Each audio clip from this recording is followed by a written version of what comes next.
Welcome to the Epcotian Adventure, a podcast where we'll talk about all things Disney, including tips and tricks, festivals and favorites, and the very latest in news and reviews. But we're still old enough to remember when the music in the Mexico attraction was far more annoying than Small World. This is episode 7. Always have a plan B when going to Disney. Or it could have happened like this. So now, please remain seated, keeping your hands, arms, feet, and legs inside the podcast as we embark on our Epcotian Adventure.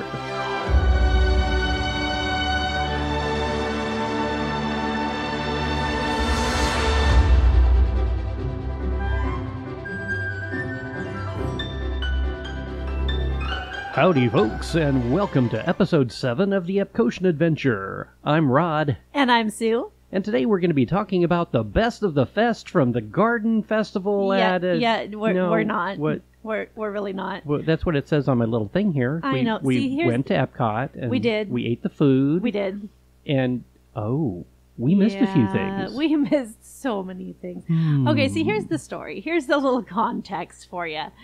We've been telling you for a few weeks now that we are planning a trip to Epcot, and that happened this last weekend. We got to go and experience a great 3-day weekend with one PTO day. It was very nice. Weather was beautiful. It was gorgeous. You guys, March is such a good time to go. It's kind of a crapshoot because spring, Yeah, rain. We got a little of both. We got sunburned and we got rained on, so there's that. So we managed to make it to our 2 days at Universal Studios. Yes. And our day at Epcot so that we could cover the new festival, the Garden and Flower and Garden. I always call it the Wine and Garden Festival because, because alcohol. But it is the Flower and Garden Festival. Flower and Garden. And it was beautiful. The weather was beautiful. We had great plans to eat around the world. We had 3 things each we wanted to do. There was 3 of us, 9 things. That's easy to do, right? And we had a couple wild cards that we wanted to throw in there because, 9 things is nothing. No, that's simple.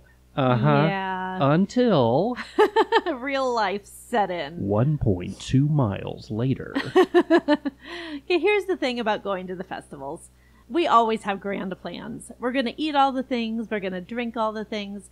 But when real life happens... Like sore feet. And hey, look, there's a boat that goes from here back over to the front towards the park. And Epcot was day 3 for us. We were sore. Our feet were tired. And I'm sorry, after about 8 things, we were full. That's the thing. See, the booths that we want to try are sometimes all grouped together, so you can't just go 1 to 1 to 1. I don't know how people do it who do this on a regular basis. They have more than 1 day, first of all, but we just can't do it. So Here's the thing. We are going to plan another trip.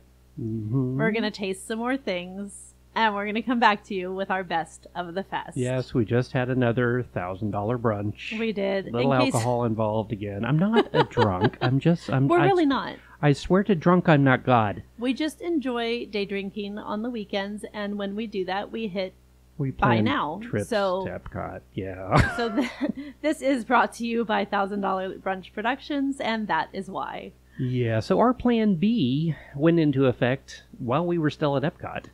Our plan B went into effect before we ever left home. That's true. We always do have a plan B. That's part of, I guess you could call it my OCD or CDO, which is OCD in the right order.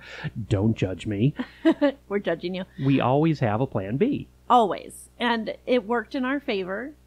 So let's start at the beginning and just go through what we planned versus what actually happened. Great idea. So originally we were planning to fly from an airport in the Midwest to Orlando.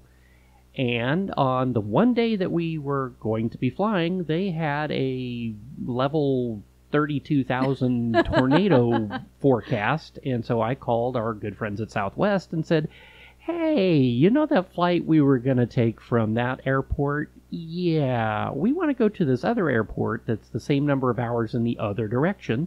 And they're like, yeah, a lot of people have been doing that today. So at the last minute, we cashed in our round trip for a one-way back from Florida back to the Midwest. And we went ahead and booked Spirit Airlines, which I know I said is a crapshoot because they only have Heavy on one the crap. flight a day from a lot of airports, including the one we flew from. But we were able to last minute book a relatively inexpensive flight on Spirit to Orlando. So we still had the same location. We got in a few hours early even, and everything else went to plan as far as travel. The nice thing was, and I will give Spirit credit for this, they have what they call their big front seats. They're priority boarding. You get on and sit down right at the front of the plane, so you know you're going to have overhead space. And it's only 2 across instead of 3 across. And they're literally the only seats where you don't have your knees up your nose. Exactly. You actually Spirit, yeah. have leg room. I will in call those Spirit seats. out for that. Allegiance just and Frontier is just as bad, but Spirit in the past has been, yeah. And those 2 seats, while you're talking about those, are a bid situation. Am I right? You can purchase them up front, or you can bid on them when you book your ticket. And we bid a mere $75 instead of $134, and we're lucky enough to get 2 of the 8 that they had. It was really nice. It turned into one of the best flights we've had recently. Crew was super friendly. Yeah, the crew and everybody at the airport were really friendly. Spirit has always been one of my go-to airlines back into the 80s when they had their $9 flight club. So I've been a Spirit member for a long time. I'm not bashing them. They just are known for being low cost. Yes, and noticeably, like you notice those cuts. Yeah, during the safety spiel, they say that if the oxygen masks are going to lower, then you have to swipe your credit card or I think exact change is accepted also. It is, and I used that joke already, so I beat you to it. Sorry. Okay. That was in a previous episode. Still think it's funny. It is funny, and it's true. No, but we enjoyed our flight on Spirit immensely, way more than we ever expected to, and the location of the airport was perfect. We got in early, like Rod said. Everything worked out just like it should have. Yeah, we actually got in so early that we had time to actually find some dinner in Orlando. So we got there, and we were staying over by SeaWorld because at the time we were looking for a good hotel that would have 2 rooms in it. Our friend from Pennsylvania, Catherine, who joined us, and we then had a couple hours to kill. We didn't really want to do McDonald's again. We ended up at Wawa. So another plan B is, how do you feed the family when you get to Orlando and everything's closed? Or you just got a car full of kids and you don't want to give them Happy Meals again. Or even not a car full of kids. Like, it was just the 2 of us. We could have sat down somewhere. We didn't want to do that because we wanted to go meet our friend Catherine at the airport, and we didn't want to sit down to a nice dinner without her. You know, like, that felt weird. And we were not wanting to do, like, a typical fast food situation. So if you're not familiar with Wawa, it is a convenience store at a gas station. It's nothing that you would look at and say, oh wow, that's super special, but they make stuff fresh. I found out, I will divulge this to you, I am a quesadilla genius. Oh my gosh, it was so stinking good. You build your own on the little kiosk, and they make it for you to your specifications, and you can do that with quesadillas, you can do it with burritos, you can do it with sandwiches, wraps, salads, the whole 9 yards. Like, they have everything that they make fresh for you there, and it's really good, and it's super affordable. Like, it's just a really good option. And they do breakfast oh my gosh, around yeah. the clock, and you order yourself, make your own combinations of things. And again, breakfast quesadilla. And the nice thing about Wawa in Florida, well, and up and down the eastern seaboard actually, like Sheetz if you're used to them, or Casey's, a lot of these now or come and go here in the Midwest. They have a full restaurant style kitchen that will prepare food, like real food for you, not just grab and go. And so I want to call out Wawa and thank them. The one over by SeaWorld is the one we ended up at. We ended up going there a few times. It was fantastic food. But it's super fast, it's convenient, and it's tasty. And inexpensive. And their coffee situation is really nice. So that is a good option. Again, just for quick food, Wawa is the place to look. It's WAWA if you're not familiar with them. It's the sound a goose makes. It is. Wawa. And the goose is their logo. We ended up staying at Marriott's Harbor Lake, which was a condo.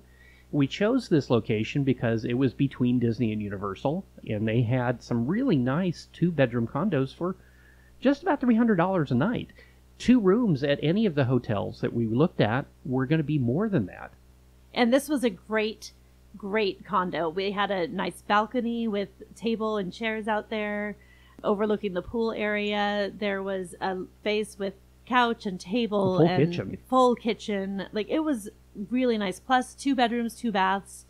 We could not have asked for a better situation. Yeah, again, so this was our plan B when it came to a place to stay. Yep. Because originally when we were looking on staying at Universal at one of the resorts because of the express pass that you can get when you stay at one of the premium resorts there.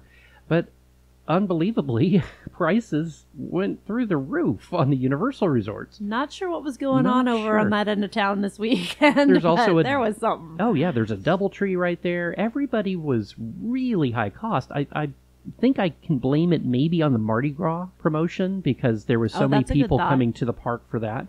So it wasn't last minute, but our plan B became, let's find ourselves a condo. So again, don't settle for the first thing you can find that's closest to a resort, especially if you have that rental car. So again, staying in the SeaWorld area is generally cheaper than staying in the Disney or the Universal area. And we love staying on property. That is always our go-to for Disney. We love, even the value resorts are some of our favorite ones. So staying off property is always a plan B for us, but sometimes it just works better. So another plan B that you probably would want to have is your car rental. If you're planning a trip to Disney, as you've heard us talk about before, there are multiple ways to get to Disney. There's Mears shuttles and the Sunshine Express, which are the buses. There's cabs, there's Uber, there's Lyft, and there's always the nice rental car. Well, in the last couple years, rental cars have been highly expensive and highly hard to get, even in Orlando. But we found in this last trip, that actually is starting to wane, I guess you could say, in that the car rental prices have come down considerably, and the availability is back to where it was pre-closure. At least as far as I can tell, it feels that way. I guess the rental car companies could tell you different. But we saw very inexpensive with Fox, Dollar, Avis. We went with our go-to, which is Enterprise, but I always do have a plan B, so I've already priced out another rental car company and looked at Mears just in case things fall apart. So again, always have a plan B for each of the steps that you're looking at on the way to Disney. Good call. So that is all of our plan B stuff as far as the actual travel. So once we got on park, the plan Bs were not over. So not even close. Yeah. Like we said, we did our first 2 days at Universal. The main priority for this trip was celebrating our friend Catherine's 50th. Sorry, was I allowed to say that, Catherine? Are you okay with that? Happy birthday, Catherine. Yeah, we're not going to sing anymore. Okay. But that was the main priority, and she had never been, so her request was to spend as much time as we could at the Wizarding World of Harry Potter. She'd never been before. Big Potter fan. We think she's a Hufflepuff, so that's what we're going with. People ask what house I'm in. Apparently it's a 2-door with 3 bedrooms and 2 baths. Yeah. No. I'm pretty sure you're a Hufflepuff as well. Hey. No, it's okay. I am not a Hufflepuff. There's nothing wrong with Hufflepuff people. I happen to be a proud Ravenclaw, but, I have nothing against my Hufflepuff friends. I love them. I'm a Gryffindor.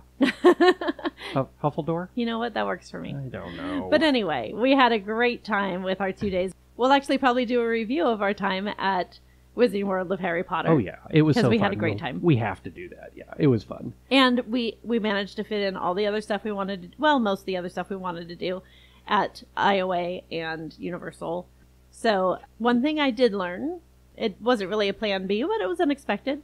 I spent a bunch of time on our last episode extolling the virtues of Loungefly and how they fit everything. Yeah. Turns out they don't. Because I purchased my first wand. Catherine had just purchased her first Loungefly. So we had our Loungeflies, we had our wands. The wand does not fit in the Loungefly. So it just kind of pokes out the top. If you're familiar with the Loungefly, you know that there's the 2 zippers usually at the top on the big pocket. So you can close it with the wand just kind of sticking out the top. Yeah, and she kind of looked like she was a unicorn. Yeah, it just makes it a little unicorn lounge. Catherine's was taller. She looked like she had a little stick shift in the back. Kept trying to get her to go in reverse, and it wouldn't work. I don't know why. Honestly, it's a good thing, because if you do it handle out, then you're ready. If any Dementors come your way, you are ready for that Expecto Patronum. So, yeah, what she said. I'm not a Potter person. I'm sorry. It's a thing. Yeah, it is. So anyway, once we got to Epcot on day 3, everything was going to plan. We got there at a great time. We got in. Spaceship Earth only had a 15-minute wait at, what was it, like 10:30 in the morning? It was. We always say, don't do Spaceship Earth first. Don't fall into that trap. But there was no line, so we just fell into the trap. We did it. And then we saw the lines the day before at Universal, and we're thinking, oh, we're going to need Genie Plus. So we actually went against what we said for Epcot and went ahead and got Genie Plus. You guys, we broke so many of our own rules on this trip. But that's another way of looking at it as a plan B. Yes. Those rules that we've mentioned, or those things that we've mentioned, are clearly more of a guideline than a rule. Yeah. It is, but the main rule is to be flexible. So that is the takeaway from this, is be flexible. Be flexible. And as Molly would say, wear your patient pants. Yes. Because flexibility, it goes hand in hand with that. If you get there and that line is too long for Spaceship Earth or for Frozen or any of the attractions, yep, wait and go later. Or go ahead and do like we did. Go ahead and spend the money for the Genie Plus. We were able to get one for Frozen about an hour after we entered the park. That is unheard of. But it was perfect. And we only waited, 10 minutes? Oh, maybe 10 at the most. At the most, yeah. So it really, really worked out for us. And we were able to get yes, individual lightning lane. For Guardians. So Catherine was able to experience that for her first time, which was super exciting. Rod actually rode it with her. I opted out. I said before, it does make me feel a little oogie. So here's a little tip that I just realized. I've been on 461 roller coasters with Guardians. That's not an exaggeration. He actually keeps track. I have a list. Yes, I'm a geek. However, with this one, I realized, hey, it goes around the twists and turns and points you like a Omni Mover would, like Haunted Mansion or some of those. So if I just focus and keep my focus forward the entire time, I bet it's not going to make me feel oogie. Well, guess what? I was able to do that. I just kept my focus headed towards the front of the train, not the way that the car is pointing, but the front of the train. And I came off it not even realizing I had been on a spinning coaster. That's pretty amazing. Yeah, it's a little different because you're not pointed at the actual show scenes that they want you to see.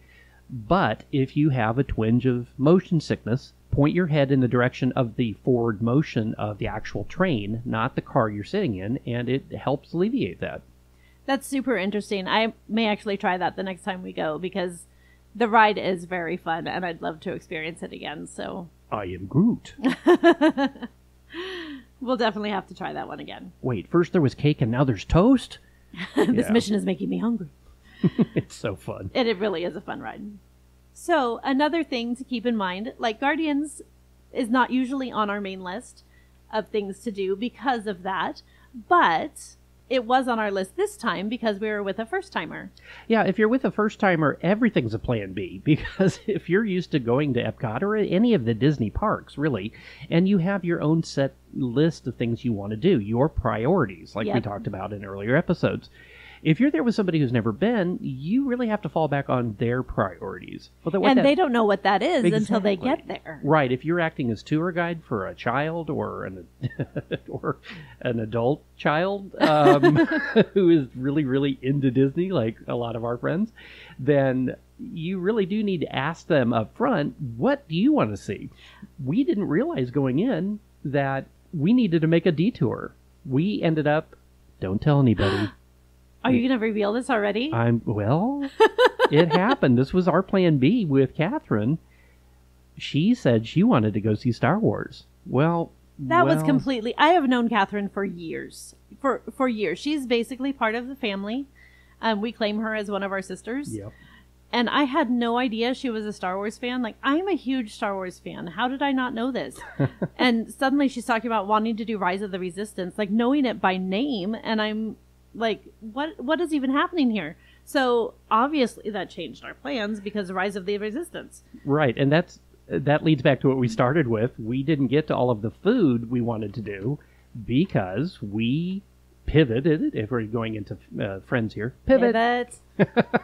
And we ended up, since we did have some park hoppers, I am going to stop for just a moment and say a big thank you to Brian and Stephanie for the tickets. They actually are two of our, I would call them sponsors. Very, very, very dear friends. We do not have Patreon at this point, but if we did, they would be two of the first members, I'm sure. But because of them, we were able to have tickets that were park hoppers to Walt Disney World for this last trip. So thank you again, Steph and Brian, for that privilege and the privilege of your friendship with that, because it really did help us out. We love you guys. And because the park hopping aspect was included in our tickets, it wasn't an additional cost. So it seemed silly not to do it. Exactly. So we were able to hop over in the evening hours. We had to skip 3 of the countries, so Catherine still hasn't seen those countries. And we went over to Galaxy's Edge, so we skipped 3 countries, but we gained a planet. So, exactly. I mean, that's a thing. But we were able to do, in just a short amount of time, we were able to do Mickey and Minnie's Runaway Railway. We were able to do Rise of the Resistance. We were able to do Smugglers. And we got a reservation at Oga's to close out the night. Like, it was incredible. Yeah, it rained between the parks. The timing couldn't have been any better. We're not talking a light afternoon summer rain. We're talking sitting under a waterfall. I mean, this deluge. This made Pluto's. This made Blutos. I'm laughing my head off. Plutos. That's so funny. I can only imagine a Pluto water ride. As he's drooling. Blutos at Universal IOA. If you've been to Islands of Adventure and been on Blutos, you know exactly what I'm talking about. The wettest ride in existence. This deluge made that look like a ride on Pirates of the Caribbean. I mean, it was crazy heavy rain. And the whole park emptied. So by the time we got there and actually waited in the car about 30 minutes, we were able to get in and do everything with very short waits. And we didn't leave ourselves a lot of time. We thought we were going to do Rise and Get Out, and it ended up great. So for most people, if you just followed our advice and got a one park, one day, non-park hopping ticket, this would not be something you were able to do. If you're there for a few days and do go with the park hopper, like we said, if you get the 2-day with the park hopper, it allows you this kind of freedom to go ahead and go to at least one other park. But to piggyback off of that, the reason that we do suggest staying at one park for one day, we didn't finish everything we wanted to do at Epcot. We made the sacrifice and we weighed the pros and cons because this trip was about Catherine, and that was one of her priorities that we didn't know about until we got there. So we were able to turn on a dime and make it happen.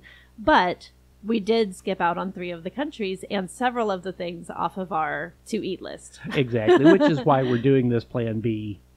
What you can do if things go awry, or if you just have a change of heart, or if it starts to rain. Ooh, or speaking of which, yes, one more Plan B to let you know about. Oh, right. The parks no longer sell umbrellas. We used to never pack umbrellas because they were so inexpensive. We would buy them only if we needed them. And they're great souvenirs. We love having the park umbrellas to use throughout the year. It's a really fun way to make a rainy day fun. It is. And we've actually purchased them at Tokyo. We purchased them at Disneyland and Paris, where apparently they don't sell a lot of umbrellas because they were 26 euros each, for heaven's sakes. I asked for it. I used my French, and I asked for it in French, and she goes, umbrella? In English. I'm looking at her going, rude. Bumbershoot? I'm not sure what word to say. And they go, Parapluie. And the day later, that same store flooded. So, I mean, a little bit of karma. There. Anyway, we actually ended up being like the masses and purchased Mickey ponchos. Ugh, I hate the ponchos. They're awful. They're little sweatshops. You sit in there and just the humidity just makes you not be able to breathe. But it did do the job. It did the job, yes. So we were able to navigate through studios for a couple of hours while we got rained on and park emptied. It was great. Yeah, it served its purpose. Keep it in mind that they don't sell umbrellas anymore. Yeah, I love the umbrellas because I can put them back into the Loungefly or just hang on to them because they're small enough. Anyway, Disney, if you're listening, please bring back umbrellas. So some rain is one of the things that often goes awry in your plans. Other things that to be on the lookout for. Rides can be 101. Rides going 101 means that it is down for a temporary period of time. Cast member terminology. Yes. And is expected to come back up later. Correct. If it's down for rehab, that would be something where it's scheduled ahead of time. It's down for a certain number of days or weeks or months while they fix or repair or redo a theme like they're doing on Splash Mountain right now. Exactly. And that's a big plan B.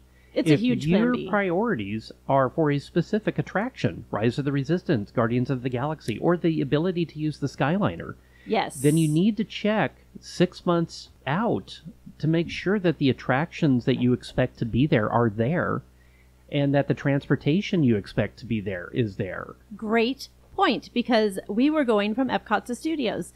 Now, you may know that you can take the Skyliner from Epcot to Studios. When we left Epcot, it was not raining yet. When we got to Studios, it was pouring, and the Skyliner had stopped for weather.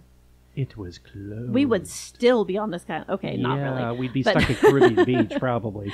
But that's one of the things to keep in mind. We knew weather was coming in. It had started raining by the time we got to our car. Rod actually went and got the car and picked us up like a gentleman. It was very nice. Yeah, I'm a nice guy. Yeah. So one of those things to keep in mind is how you're getting from park to park if you know weather's coming in. So there's another plan B for you. Yeah, with Disney Transportation specifically, because the parks are so far apart, always have a backup plan in the back of your head, whether it be calling Lyft or Uber to come pick you up, which is a really good option, or the Disney buses taking over for the Skyliner. When they do have closures for the monorail, the Skyliner, or something like that, buses are always made available by the fabulous Walt Disney World Transportation team. Yes, they are. Little shout out to John. Keeping us moving over there. Keeping us moving. We'll probably be talking to him on an upcoming episode, hopefully. Oh, we should do that. We should do that. But back to what I was saying a little bit earlier about rides going down temporarily. It's one of those things that happens. We got into the queue for Rise of the Resistance. We had a lightning lane, so it was very, very quick. Like we said, it had been raining, so even the standby wasn't very long. But we got into I'm not going to give anything away in case you haven't ridden it. It is a full-on experience. But we got into a room where things were happening, but we weren't on a vehicle yet. And we were in there for a extended amount of time. And the cast members actually stayed in character the whole time. It was They pretty did. It was funny, super actually. fun. But we were, probably glued in. Probably 10 minutes. I mean, we knew what was happening. The general populace with us may not have, because they did manage to keep in character. It actually was really They did fun. a great job. Yeah. But that's one of those things that we had saved it till the end of the night. We may have been out of luck had it gone down, but we stuck around and it came back up for us. Now, the other side of that coin is when we were at Universal, one of the things that Rod and I had not done yet was to ride the new Hagrid's ride. And we were unable to do that because we were there on the very last day of its pre-planned closure. And it was one of those things we didn't find out from the Universal webpage until about maybe 3 weeks ahead. They actually didn't post their downtime for that attraction until really did feel like the last minute. It really did. They had announced that it would be closing for about 3 weeks in the spring, but they really delayed giving us those dates. Yeah, Disney's tends to be a little better at that. You can usually check several months out on the webpage and see what attractions are scheduled for their scheduled rehabs. But again, know what your game changers are, because there are certain things, if you're planning a once-in-a-year trip or a once-in-a-lifetime trip, there should be things that are deal breakers for you. Right. And if you have the flexibility to change your plans, have your plan B ready. Yep. And know what those things are. Know that when we went to Disneyland Paris the first time, we knew that Phantom Manor would be closed. And when we went to Tokyo Disneyland, Thunder Mountain was going to be closed. And that's become actually a running gag with us. It really has. If you're ever at Disney at the same time we are, we apologize that Thunder Mountain's closed. It tends to just go down when we're there. It just happens. We're just cursed that way. At every park, it just happens. Really sorry about that. So that's just one of those things to keep in mind, that you may need to shift at the last minute. And, it's really not about mourning the thing that you're not able to get on, but really just about reveling in the things that you can. Like, if you have to miss one thing, then do something else that you weren't expecting to be able to do. And that's why we were talking about everything we've been talking about for the last few episodes. Plan multiple trips if you can, so that if something's closed this trip, you can do it on the next trip. We missed some of the foods that we wanted to do on our first trip to this festival, but we're going back in about 3 weeks, and we're going to catch up with what we missed. So again, always, always, always have a plan B. We also, going back to Universal for a second, one of the first things we did as soon as we knew we were going to Universal is we booked a reservation for Mythos.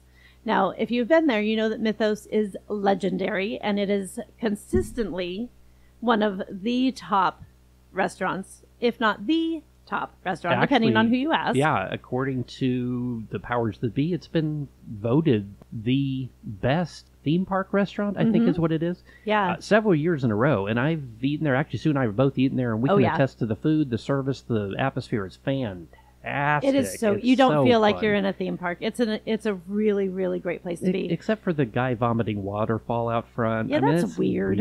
I don't know, but it fits the land. I don't know.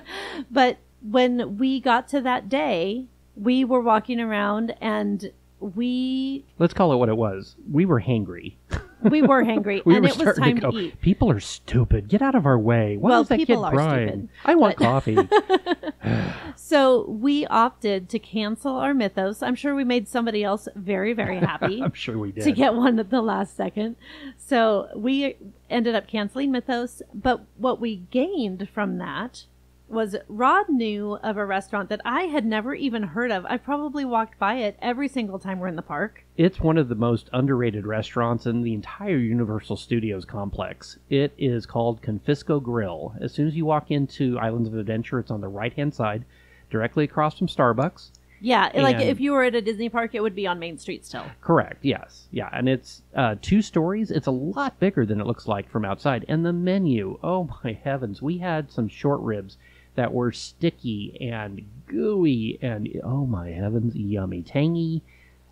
I can't even describe them. They were just amazing. They were also with some Borson polenta that was to die for. But the true star of that meal was the ahi tuna nachos that Catherine ordered. We ended up sharing them at the table. Epic. They were so good.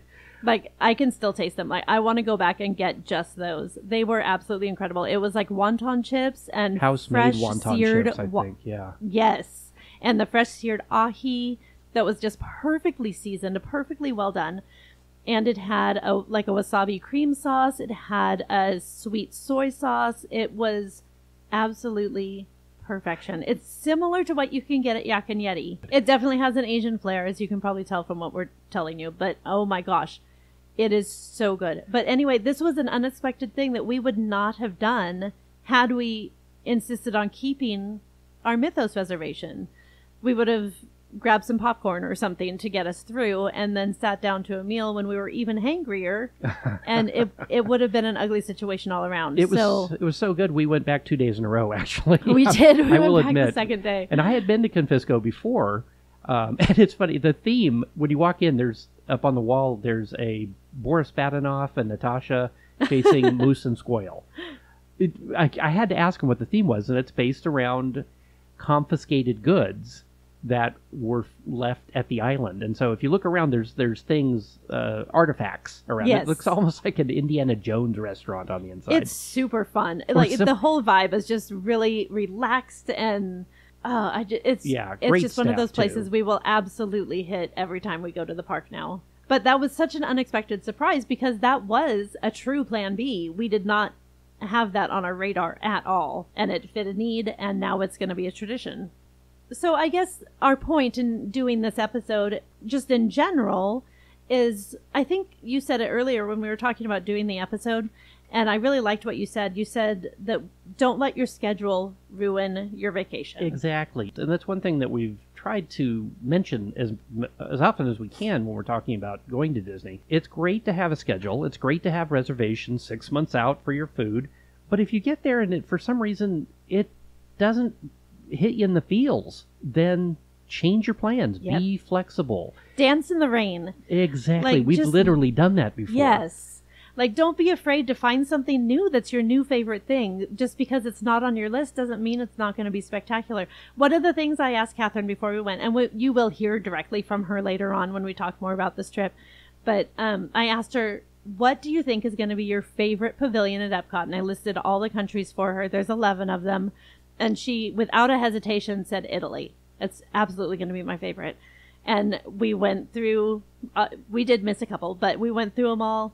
We took time. We luxuriated. We went through and looked at architecture and all the beautiful flowers and plants and everything for the garden festival. And at the end, her favorite was Morocco. Something that was not even on her radar at all. And it is gorgeous. Morocco is one of those hidden gems. If you're not familiar with the back areas of Morocco, next time you're at Epcot, go exploring. Wander back there. There's a couple of museum spaces and just this little plaza courtyard. It's the House of Fez is that what it's called. Yep. And it's quiet and it's shaded and it's a great place to just get out of the sun for a little bit. It is so nice, but completely unexpected. Had we just hit what she thought was going to be her favorite thing, she would have missed out on that. So I guess just be flexible, learn to go with the flow a little bit. And have a plan B. Before we go, we'd like to thank our friend, an old Disney cast member buddy of mine, Andy Apodaca from the Palm Springs Linguist, for his support.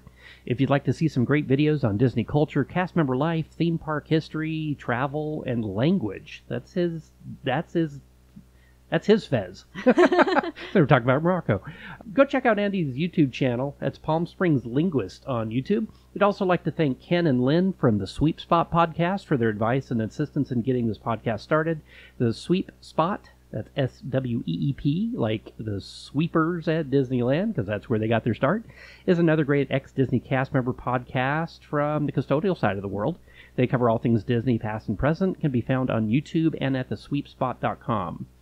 We'd also like to thank a big thanks to our social media coordinator, Riley Piper, audio engineers Joey Humphrey and Paul Trett, and logo artist Evan Piper for their invaluable help and support. And as always, thank you, Phoenicians. Thank you, Phoenicians. And don't forget to like, subscribe, rate, and review. It really does help people find us. This has been episode 7 of the Epcotian Adventure. Thanks for joining us today, and we'll see you in live. Bye.